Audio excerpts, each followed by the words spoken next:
on the Bernie front, being with him the last 2 or 3 days, you get up close. I'm getting him walking on the sidewalk, selfies, all that.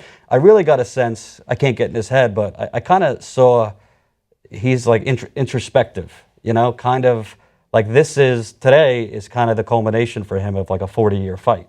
Like there's nowhere to go after this for him, maybe back to the Senate.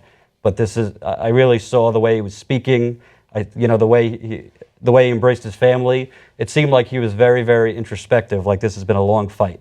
I think that Bernie Sanders has a long way to go. That doesn't mean that's what's in his head, right?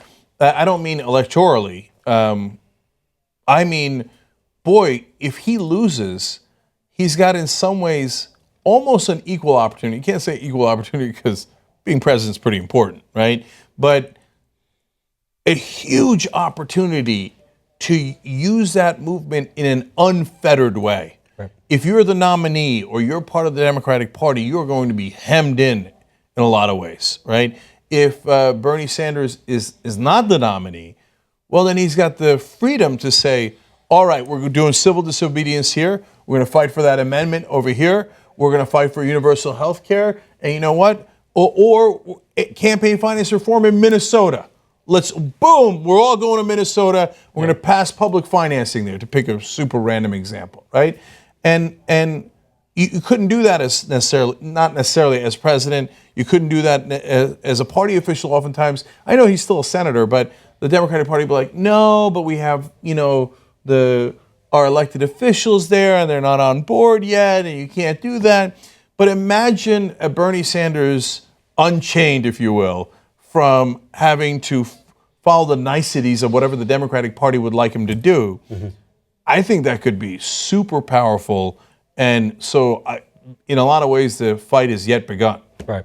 I think also with this movement he's been the leader of, the next time or the first time Bernie Sanders filibusters something Hillary Clinton is pushing, if she becomes president, he might have 100, 2,000, 3,000 strong on the Capitol supporting him. I think he was well known as a senator, but obviously what he has sparked, I think he is going to have that movement. And I also think you really get a sense traveling with him the last few days. I mean, this guy's tired.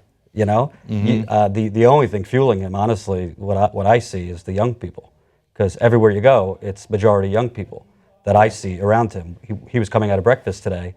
There's maybe 20 young people on this side, 20 people on the other side, Secret Service in the middle. He goes up to them and he starts hugging them, and you could really tell that he's been doing this for a year. A lot of these places he's been going 7 days a week. In California, he's lived here for the last 3 weeks. So you could really, and his campaign, internally, I heard what you said about the different factions. I saw that too. But there's a lot of people that are just like, they're spent.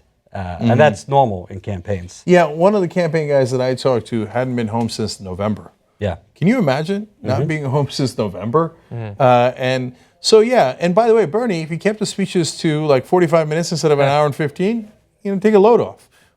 That same speech you give 3 times a day. That's right, but he can't help himself. Because he thinks, oh my God, there's 5,000 people here or 12,000 people here.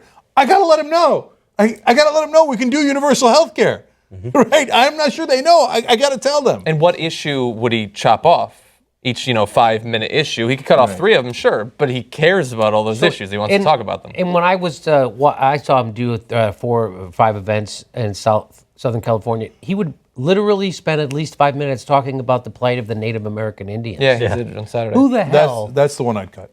Who the hell else is going to... I'm talking about this guy. Kidding Native Americans. This guy's tagging all the bases. I mean, this is a true lib, so it was just a matter of time before MSNBC shit all over him. I just want to point out, Rachel Maddow, who you've talked about before, had Hillary Clinton on last night. And Hillary Clinton, feigned a discontent. It seems like he's trying to overthrow the will of the people with the superdelegates. She, till the end, in 2008, tried to switch superdelegates. She wrote a letter to them. I think you did a segment on that today. Rachel Maddow didn't challenge her one bit. Yeah, so she wrote, just want to break her streak. If they're if they're willing to fight for me to the end, I owe it to them to fight for them to the end, right? Now she's like, will you stop fighting to the end already? So, so I was when I was traveling with Sanders in Northern California briefly. So we go in to have dinner at night at some Chinese restaurant. He's sitting all the way in the back. Somehow somebody spotted him in the back from the outside. The dinner lasts an hour or whatever it does. By the time he comes out, there is well over 100 young people screaming their heads off. It was at Berkeley, to be fair. Okay, and man, it was like an Elvis moment. It really was. I mean, I've talked about it in the post games before for the members, etc. But like, they're like, ah, and they're so happy, and they're trying to hug him, and etc. And that'll energize you. Yeah. That'll lead you to talk to an hour and 15 minutes, tell you people about the plight of Native Americans, right? And so, in a lot of ways, it's glorious. And I really think there's a world of opportunity ahead to use that in a super strong way.